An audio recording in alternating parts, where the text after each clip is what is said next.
centro anch'io.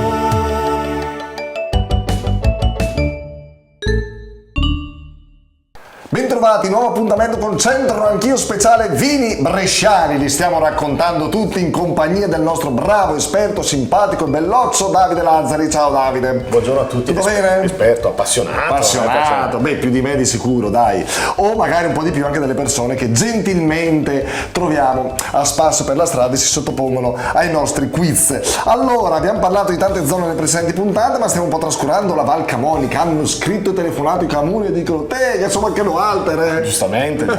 Altra area storica di produzione del vino della provincia di Brescia, molto ridotta poi negli anni, perché poi ovviamente l'abbandono delle campagne, il problema dell'abbandono della montagna che oggi tanti viticoltori e agricoltori stanno riuscendo a mantenere, perché è importantissima l'agricoltura di montagna. Considera che se non viene coltivata la montagna si rischiano più frane, più smottamenti, quindi nel senso vero. comuni a Valle dell'Oi, come si dice, rischiano di più. E Ma quindi sono viti in montagna questi un po'? Sono viti in montagna, certo. Ovviamente la Val Camonica sono viti in montagna. Allora, la vite si coltiva fino a un'altitudine massima di 1000 metri. Oltre i 1000 metri è più difficile coltivare la vite. Ma Valle Camonica GT che limite pone in altitudine? Perché stiamo parlando, nel senso, andiamo molto in alto in Valle Camonica. Che limite ponete, amici della Valle Camonica? Fatecelo sapere. No, devi dire molto. Io, non lo so. Vai, 1000, hai detto 1000. 1000 potrebbe essere un limite imposto, oppure magari chiedono 800 metri, 600 metri.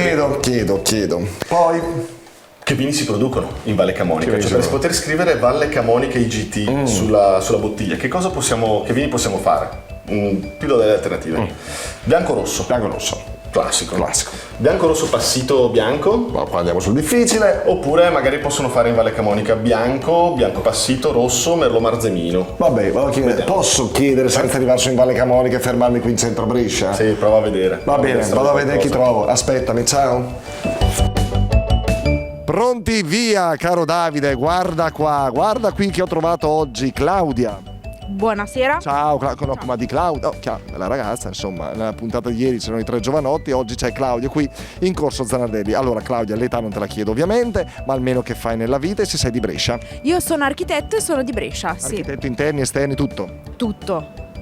Senti Claudia, tu di vini un po' te ne intendi? Ti capita ogni tanto di bere qualcosa di buono, magari dei nostri vini bresciani?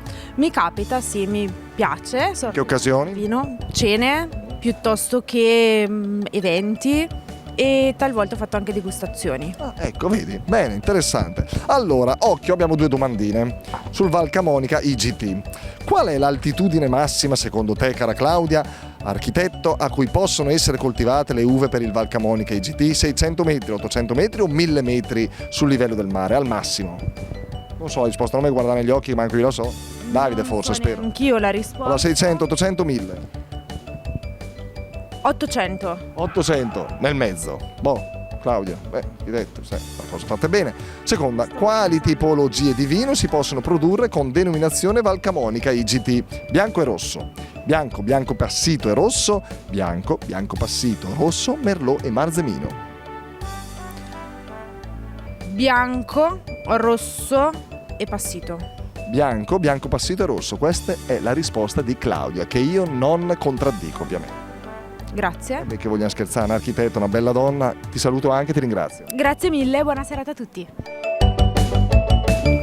Ecco Claudia, allora tu hai anche ascoltato quello che ha detto Claudia e l'hai solo guardata, hai visto? Grazie Claudia, simpaticissima. Io ho ascoltato, poi non so l'aspetto fisico di Claudia, perché a me interessavano le risposte sul vino. Claudia è stata simpatica, architetto, dai, quindi insomma, sì, dai. Allora, è stata brava tirando a indovinare, ha indovinato che il Val Camonica IGT ha come limite di altitudine massima 800 metri. Ha tirato a indovinare, è stata ponderata, ha riflesso. È stata bravissima, dai. Ha riflettuto. Vabbè, dai, 800 metri quindi. 800 metri, mentre invece i vini che si possono produrre a Valle Camonica IGT sono sì rosso, bianco passito e bianco, ma in realtà è previsto anche merlot e marzemino. Cosa significa? Che se scrivo Valle Camonica IGT merlot, principalmente uso il vitigno merlot; se scrivo Valle Camonica IGT marzemino, principalmente uso il vitigno marzemino. Sono ammessi anche questi due, non solo quelli che diceva Claudio. Quindi chi ne Val Camonica può bere questi vini. Esatto. Di produzione IGT. Va bene, prima di salutarci Davide, anche oggi qualcosina legata al mondo della viticoltura, Una cosa bellissima che esisteva 30 tra i contadini Cos'era? era il videiseno, o l'aiseno o il Non c'entra- videiseno. Non con la cena. No, il videiseno era, che oggi fortunatamente è più difficile da trovare, il videiseno era